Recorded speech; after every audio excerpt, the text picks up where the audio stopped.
She is mine. He sullied her, and he'll pay for what he has done. Oh, who doesn't like a good, morally gray protagonist? My name is Shannon, and unfortunately, Amanda can't be with us today, but we both welcome you to a world of bookish adventures. And today, I am so excited to share that we have indie author Sarah Hurst with us. Sarah is the author of the Love and Survival series, which are in the male to female dark romantic suspense genre. There are currently three books in the series: Finding Each Other, Finding Our Way, and Finding Us Again. And all three of those books have a Goodreads average of 4.72. So, congratulations on that average, Sarah. That's really awesome. Thank The, you. absolutely. And the fourth book, which is what I'm understanding to be the final book in the series, is Finding Our Peace. So, welcome, Sarah. We are so excited to have you on the show. Well, thank you for having me. I'm excited to be here. It's interesting. And when we start diving in, I understand that, as I shared, Finding the Peace is the fourth and final book of the Love and Survival series. And we don't want to give too many spoilers away, just in case our listeners haven't had a chance to check out the first three books yet of the series. But could you tell us about the series in general? So, this is a celebrity romance, best friend's little sister trope. And it starts with a demisexual female main character who's never known love, never had any form of sexual attraction to anyone in her life. And she meets her male main character, who is a reformed playboy. He's a super sport racer, so he likes living life on the edge, and it goes from there. They fall in instant lust, instant attraction, instant love, and unfortunately, she has some dark things going on for her. She has a stalker who is determined that she is going to be his. Now, I haven't read those series yet, but I tell you, it's now on my TBR from doing research to get ready for today.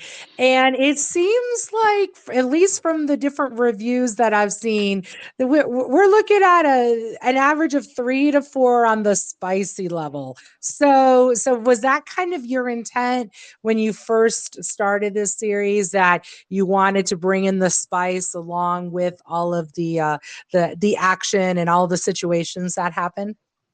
Oh, absolutely. The spice, I don't read books that don't have spice. I mean, I have read books that don't have spice in them. My favorite series is Harry Potter. So, I definitely have read books without it. But if I'm going, my go to genre is romance and smut. So,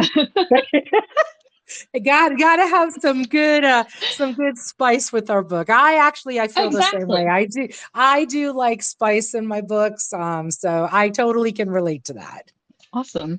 Yeah, this series definitely grows in spice too. It is very character driven, but there is growing spice levels and things in this series. But we started out with a virgin female main character, so You it had a takes a lot of while. places. You had a lot of places to go. Yes, So, yes. so now that you're in the final book of the series, what was the inspiration that kind of got you? Did you plan to have multiple books? Was this just sort of something that evolved? What inspired you to create this Love and Survival series? So this series of books started out as a fan fiction about 14 years ago, and when I sat down in beginning of last year, I actually stumbled across my fan fiction files. I had pulled everything from the internet and had planned to publish years and years ago, but never followed through. Life and moms and you know, life and being a mom and kids and all of that kind of got in the way. But I stumbled across my fan fiction files last spring and started reading through them and decided, now's the time. If I'm going to do it, it's got to be now. And so I spent all spring working on it. And the more I read and reread the story, the more I realized that it was very one sided. The entire story took place from Katie's point of view. And so I knew that most romance novels now were dual point of view. Um, and it's the stuff that I like to read. I get a little antsy when it's a single point of view story because I'm like, I want to know what they were thinking. I want to know what they were feeling. I want to know like how angry they actually were, or if they were angry at all and it wasn't just a misunderstanding. So I had to go back in and I had to piece together Jackson's side of things and put him in the middle of the story and like weave them together. And so the first book, it was pretty much completely written except for Jackson's point of view. There's parts of that original story in books 2, 3, and 4, but most of the stuff that is in books 2, 3, and 4 is all brand new. So I was inspired to write this story because it called to me one day. You know, it's like it was one of those things where I kind of woke up and was walking through the house and I had dialogue in my head. And that's typically how it works for me for anything I write, is that I hear the characters talking and having conversations, which makes me sound really psychotic. But it's interesting. I've had the honor of talking to a lot of different authors, and it seems like there's this commonality between that. The characters almost start to take a life of their own, and you guys are almost like historians documenting their journey and such like that. And it kind of almost sounds like with the dialogue and you seeing that they're starting to kind of take a life of their own in your books as well. Oh, absolutely. One of the books that I'm working on is, connected to another series. And so it's like I was asked about this character and I said something to the effect of, oh, he likes snacks, but it's very specific. He doesn't just like snack food.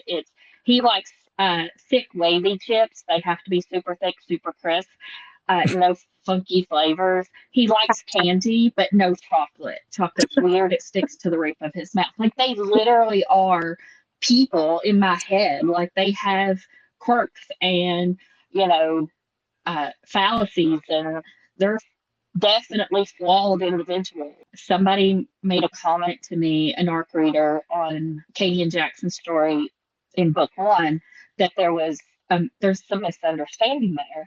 Well, they just met. Like they literally just met. It's the same day. You're not going to have complete understanding of someone that you're super attracted to, like with this magnetic connection, and know everything about that person in one day. Yes, there's going to be misunderstandings. And there was, some back and forth about, well, misunderstanding, because it was another author, misunderstanding tropes are kind of like, people don't really like those. I was like, well, my characters are people. They're real people. Real people don't, like, they have misunderstanding. Right, That's absolutely. No, I totally agree. And especially, that you're writing that dual point of view, which I personally love that as well. I love when our authors give us the both sides of the conversation or the situation. So I'm so glad that you feel the same way. But you're great. I mean, our characters, they need their arc, they need their growth. And especially if you're writing a multi-series book, you can't have it all figured out in book 1 because where you're going to go. exactly, like something has to happen in books 2, 3, and 4, even though I didn't plan book 4. But yeah, it has to happen in those coming books. Especially, I'm a wordy writer. Like my books are not small, so it can't all be like A, B, and C, and we're all done in book 1. Right, exactly. And speaking of that, and kind of continuing with this theme of all the books of all the series, I know you have your main protagonist, and there's secondary support characters and people in their lives. Any favorite characters that you have that you feel like you've just connected with this character? Jackson. He is the main character in this series. And while there are some side characters that are screaming in my head wanting their own story, and two of them already have, three of them already have their own story. Jackson is really, he's my guy. He's an alpha male. He's completely never really been in love, and he is smacked in the face with Katie. Like he walks in expecting to meet this musician that happens to be, his best friend's mom's soon to be stepdaughter. So it's kind of like the blending of this family. And this is the first time they're all meeting. And he walks into sound check and gets smacked in the face with like, holy crap, there she is. That's my girl. Oh, so it's ooh, it sounds like to me lots of layers of wonderful drama, sexual tension, past trauma, all of these different roads kind of merging in this one moment. Oh yeah. Yeah. And the twists and turns, like you'll think where that trauma is coming from, and you think you've got it all figured out. And one of my she calls herself my unofficial hype girl, but one of my ARC readers and beta team members is like, I did not see that coming. I was like, I really didn't see it coming either. It just kind of flew out of my fingers. I was just as surprised as you are when I wrote it. Yeah, I was like, holy crap. Now I have to go back and make certain it fits because damn, that's good. So again, we don't want to give any major spoilers because we want our listeners to go check out all of the series. But with the fourth book getting ready to come out, is there any non-spoiler sneak peeks you could give us just to give us a little taste of it? Well, I think it's going to be very apparent from the very beginning. Katie and Jackson get their happy ending and they get their wedding. So that's about as far as I can go without giving too much away. But it is definitely, not what you would consider the norm for two celebrities, especially one with a massive family. Jackson's family is enormous. So yeah, it is not something that you're going to expect, but it is perfect for them. So they get their happily ever after and they get their wedding, and yeah. And I have to say again, as a reader, I appreciate that so much. I love it when my authors take me on that emotional roller coaster ride, have the characters going through all sorts of stuff, as long as they get their happy ending. We got to have the happy ending. Books that don't have that type of happy ending, I feel I got robbed. So I'm glad we don't. I will have a conniption fit if I get through. It's like one of my favorite television series. I quit watching it like 3 or 4 episodes before the end every time I rewatch it because to me, they totally imploded this relationship that took 5 seasons to put together. And then it's like, so yeah, if there's no happy ever after, I don't mind the slow burn. I don't mind the grumpy, protagonist. I don't mind all of the trauma and the back and forth. As long as at the end we're all roses, I'm good with that. Yeah. Drag my ass over a cheese grater is fine, but I best be getting like dessert at the end. Exactly. And that happily ever after is my dessert. You can drag me through whatever kind of emotional trauma you want, but I best have my people best have their love, and everything should be roses at least as much as possible at the very end. Exactly.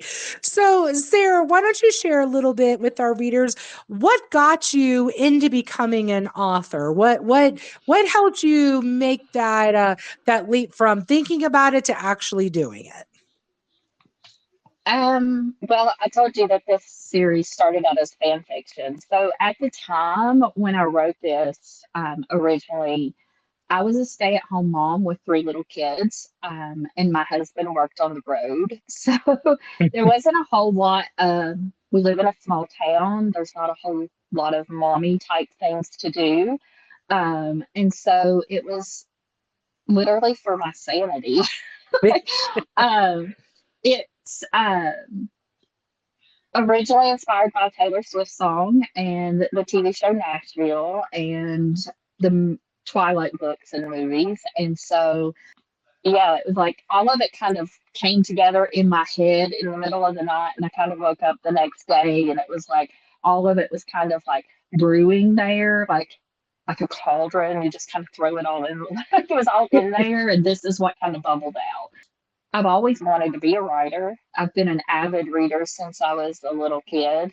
Romance has always been my genre. It's kind of one of those things where I just couldn't not do it, if that makes sense. It absolutely, and I just love, I'm sitting here thinking the inspiration was Taylor Swift. So we have our pop icon, Nashville country TV show, and then vampires. So wow, Yeah. what a pile of amazing diversity that Yeah. inspired you. Well, and it really wasn't like Twilight in a whole, like the whole vampire thing. It was more Jasper's like backstory and some fan fiction that I had read.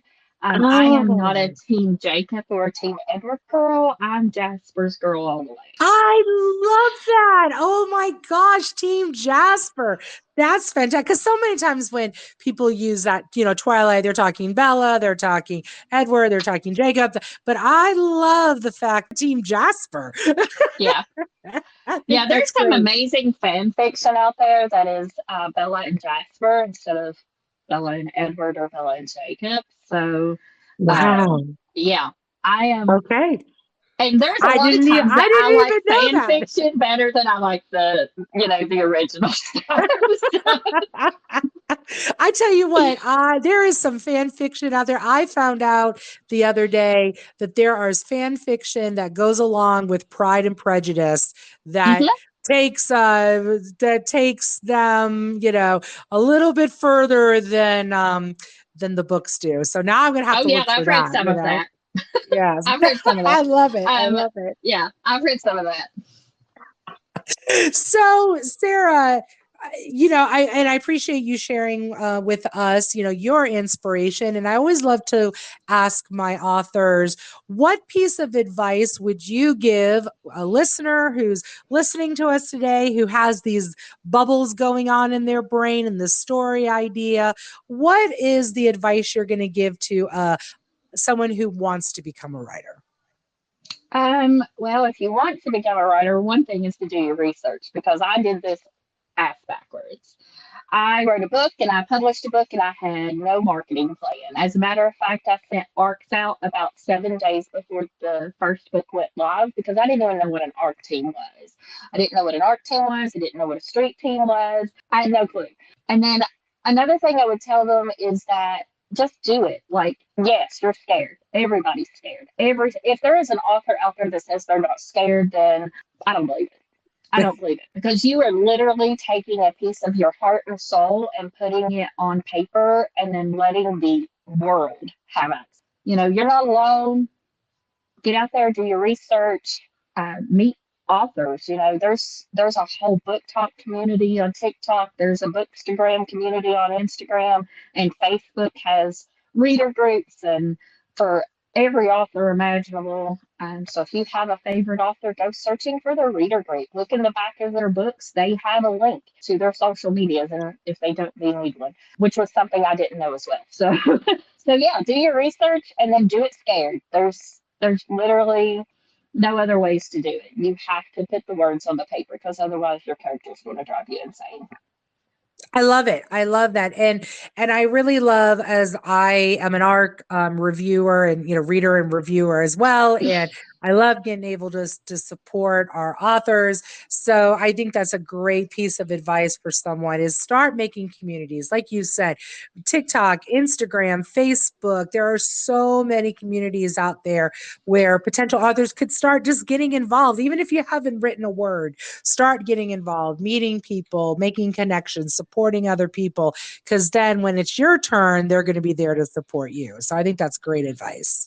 Oh yeah, it's definitely the thing that I did wrong because I see so many of my new author friends who had already been in the book community and I won't say they're having it easy, but they are definitely much further along than what I was when I published my first book because they knew they know all of this. You know, they knew the process and they know all of this. And while I was an avid reader for years, I'd never been on an art team. I had no clue that that was even a possibility.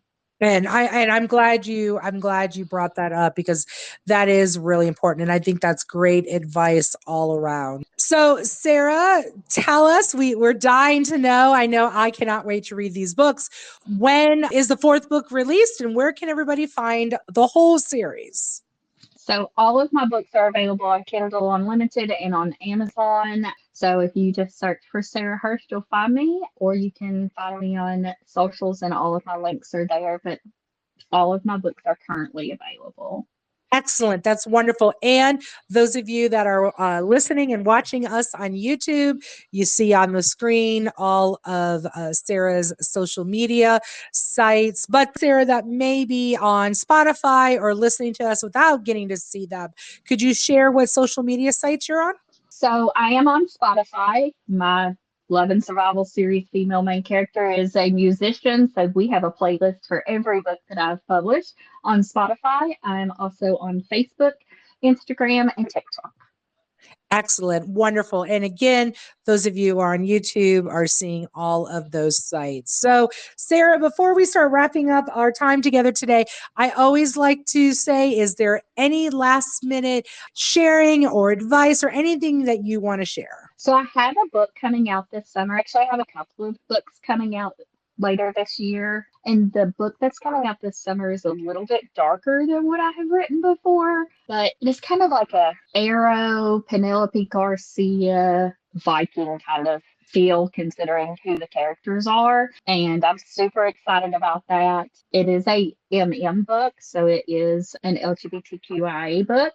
One of the male main characters is a geeky younger guy, and the other one is a grumpy older guy that has an axe to grind. Oh, Sarah, we need to reconnect and let's plan to be part of your release day when you are getting ready to release that. Let's have you back on so we can give all the details and spill all the secrets for our listeners. Absolutely. And that book is called Breaking the Code, and it's already available for pre order on Amazon. Okay, well, we will share that information as well with our listeners. So, definitely something to check out. And like I said, we'll have Sarah back on as it gets closer to the release to kind of talk more about that. Awesome. Well, Sarah, thank you so much for being with us today. I'm so excited. I'm adding more to my TBR, which, you can't beat that. So I'm thrilled to get to know you and look forward to having you back on. It was so great to be here. Thank you guys so much for having me. And Shannon, it's been wonderful. Excellent. And thank you all for being with us today. Next week, we'll be talking to Nathan Ogloff, who writes post-apocalyptic and sci-fi books, and his book, The Sapien Empire. Until then, read more books and go explore. Bye, everyone.